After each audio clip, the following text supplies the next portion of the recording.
किया जाएगा। आरिफ मसूद कह रहे हैं कि हिंदू समाज उतरे पर उन लोगों पर पहले कार्रवाई की मांग करे जो ड्रग्स परोस रहे हैं, उनके ऊपर क्यों चुप्पी साध रखी है।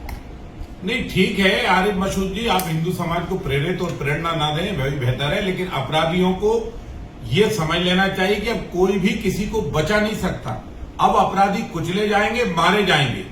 अभी उन्होंने स्वीकार किया है ना कि हमारे धर्म में ये कृत्य करने पर सवाब मिलता है, तो बेटा अब जन्नत भी नसीब होगी, चिंता मत करना, तुझे वहां भी भेजा जाएगा। और इसलिए अब ऐसे अपराधियों को बख्शेगी नहीं।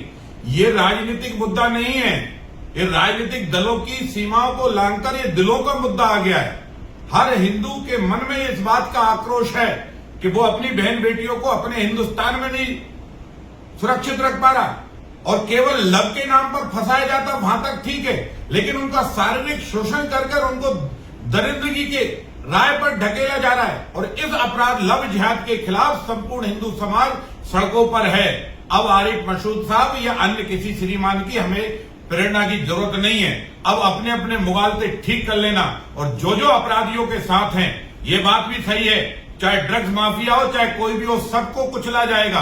और मैं तो प्रशासन से आज भी मांग करूंगा और कमिश्नर से बात करूंगा कि भोपाल में जितने भी कैफे हैं या छोटे इस तरह के होटल हैं, कॉलेजों के पास जो होटल हैं या दूसरे सिस्टम वहां पर चल रहा है, इन पे कैमरे लगाइए। इनके अंदर जो छोटे छोटे टपरे हैं इनको खत्म करिए, एक बड़े हाल में इसको तब्दील करिए, उस पर कैमरे लगाइए।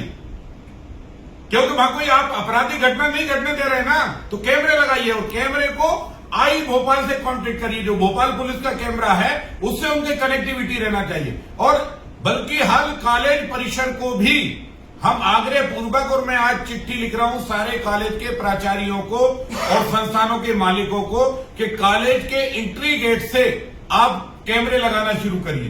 कॉलेज परिसर के आसपास कौन कौन घूम रहा है इसकी भी जानकारी, स्कूल परिसर के आसपास कौन कौन घूम रहा है इसकी जानकारी भी भोपाल पुलिस को होना चाहिए। और भोपाल पुलिस का जो आई साइट है कैमरे की, उस पर उसका फोकस में कनेक्ट किया जाना चाहिए। अपराधियों को बख्शा नहीं जाएगा, कुचला जाएगा। और हिंदू समाज सड़कों पर है, और इस बात की जानकारी अब सबको समझ लेना चाहिए। हर व्यक्ति की जवाबदारी जानकारी है, जिसके पास आज बहन बेटी है उसे, और जिसके यहाँ कल बहन बेटियां पैदा होने वाली है उसके।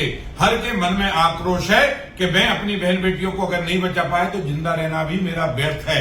और इसलिए अपराधियों को सार्वजनिक सजा भी हो, और सार्वजनिक सजा समाज देगा भी, बख्शा नहीं जाएगा, ध्यान रखना। और इसलिए कट्टरपंथी भावनाएं अब बंद कर दो।